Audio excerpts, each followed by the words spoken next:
Notification અત્યારે બહાર પાડી દેવામાં આવ્યું છે. તમામ યુનિવર્સિટી જે છે એમનો કોમન એક્ટ છે, એમની પ્રોફેસરના ભરતી પ્રક્રિયાથી લઈને એડમિશન પ્રક્રિયા, જેથી કરીને વિદ્યાર્થીના દરેક યુનિવર્સિટીના કોમન એક્ટથી એ એક સરખી પ્રોસેસ રહે.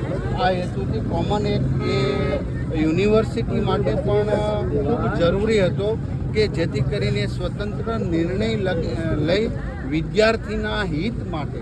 અને એમાં તો એવું પણ છે કે જે 11 યુનિવર્સિટી છે એ યુનિવર્સિટી પોતે એફઆરસી કમિટી પણ નિયુક્ત કરી પ્રાઇવેટ કોલેજના ફી નિયમન કરવા સુધીના એક્ટની અંદર જોગવાઈ છે અને સ્ટેચ્યુટ જે મંજૂર કર્યા છે એનું ફાઇનલ નોટિફિકેશન આદરણીય ઋષિકેશભાઈ પટેલ સાહેબના માર્ગદર્શન નીચે એ સંપૂર્ણ પ્રક્રિયા પૂર્ણ કરવામાં આવી. સર, વીસીઆર રજિસ્ટ્રારને કંઈક સત્તા પણ આપવામાં આવી છે સ્લેબમાં પ્રમાણે? બધી જ બાબતો એના સ્ટેચ્યુટ જે નિયમો છે એ તમામ યુનિવર્સિટીને ઓલ ફોર ઓપન જે વેબસાઇટ પર પણ મૂકી દીધા હશે અથવા તો મૂકી દેશે.